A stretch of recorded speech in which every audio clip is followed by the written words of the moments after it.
Toto je nový Honor Magic 7 Lite a dnes sa pozrieme na jeho slabšie stránky, ale aj na tie silné. A keď hovorím silné, tak naozaj silné.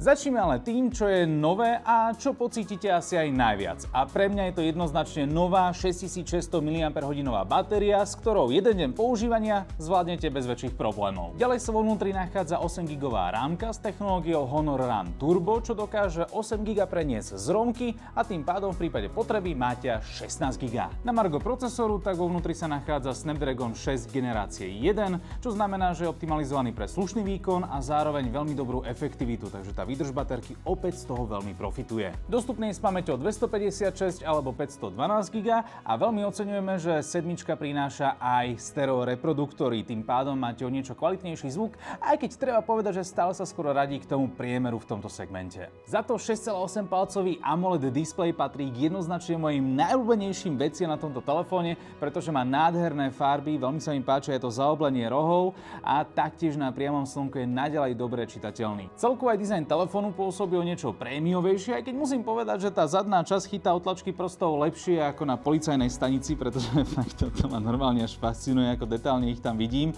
Ale jednoducho na každý deň je to veľmi slušná voľba v tej strednej triede, aj keď občas pri tom výkone pocítite, že nemáte v rukách to najlepšie, čo Honor ponúka. No a najviac to pocítite pri foťaku, pretože ten hlavný má síce 108 megapixelov a aj selfie kamera má celkom slušných 16 megapixelov, ale potom je tu širokouhlý, ktorý má iba 5 megapixelov, no a čo to volá, kedy bola tá 2 megapixelová makrokamera, no tak miesto nie je tu už iba táto zaslepka, aby im stále vychádzal tento okrúhly dizajn.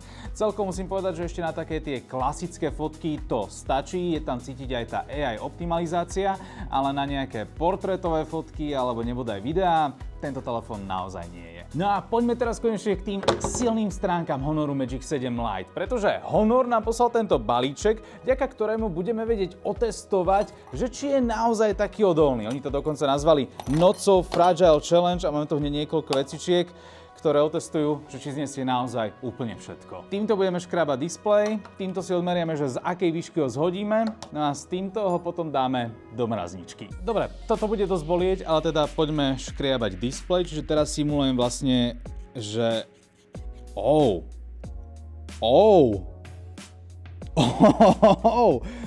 OK, dobre, a teraz telefón sa tvári, že by vlastne to stačí pred...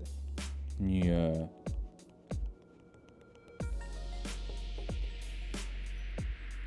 Čože? No, ne. OK, ja som bol úplne v tom, že som asi príliš zatlačil alebo niečo, že to bol nejaký marketingový stunt, ale reálne ten telefón je že úplne v pohode, chápete to? Nič tam nie je, nič tam neostalo. Čože? Dobre, tak posilnený týmto, to idem ešte skúsiť na tej zadnej strane, vidíte, že ak je to zapackané, tak vám to utriem, aby sme to čo najlepšie videli. No a poďme to teraz skúsiť na zadnej strane. To sa dokonca ani len, že... Ani nemám pocit, že niečo ostáva, to je proste iba, jak je ten zadok telefónu taký masný. Tak teraz to iba pretriem a nič. Wow. OK. Tak toto je brutál, toto ma naozaj prekvapilo, ani nie tak tá zadná časť, ale ten displej, jak to zvládol, to normálne musím dať ešte raz. Aj, počujete, jak to hnusne znie. Proste toto fakt vyzerá, že riha. A takto ju zotriem. Horste! Toto je neskutečný. No dobre, tak ideme teda trošku do výšok. Počkajte, či tu náhodou... Nie, iba stačí zatlačiť a je to preč. Akože toto naozaj, že veľký klobučík dole, ale že či to prežije, aj keď ho hodím dole. Úprimne sa trošku cítim, ako keď som rodičom kupoval nový digestor s týmto metrom v rukách, ale nejdem merať našu kancelárskú kuchynku, idem zmerať našu linku a jej výšku, ktorá je 91,5 cm a 91,5 cm to je akože... celkom dosť. A tento telefón to očividne aj prežil znova a raz.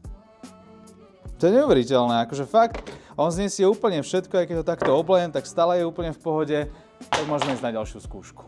Ako môžete vidieť, tak pád z kuchynskej linky prežil Honor bez väčších ťažkostí. Ani jeden škrabanec, ani nič, tak sme mu skúsili ešte trošku priťažiť a zhodili sme ho z výšky 2 metrov a to zvládol na naše prekvapenie stále v pohode. Ďalšia skúška spočíva v takej bežnej životnej situácii, keď omylom dáte telefón do mrazničky a kurča sebe do vačku. Nám sa niečo takéto stalo, ale aj po hodine v absolútnom chlade a mraze Honor fungoval a prehrával nielen video, ale aj stopky, aby ste nám verili, že tam bol naozaj a zvládol to lepšie ako ten teplomer, ktorý prestal fungovať. Musím povedať, že Honor Magic 7 Lite na mňa urobil veľký dojem, pretože to, čo všetko tento telefón znesie, je naozaj brutál v dnešnej dobe a aj keď tá kamera je o niečo slabšia, tak celkový výkon telefónu zodpovedá tej strednej triede, ktorému zodpovedá aj cenovka, pretože ju očakávame na úrovni 380 € a za to dostanete takú novodobú Nokiu 3310. Tak mi dajte vedieť dole do komentáru, že ako sa tento telefón páči vám, no a my sa vidíme pri ďalšom videu. Čaute!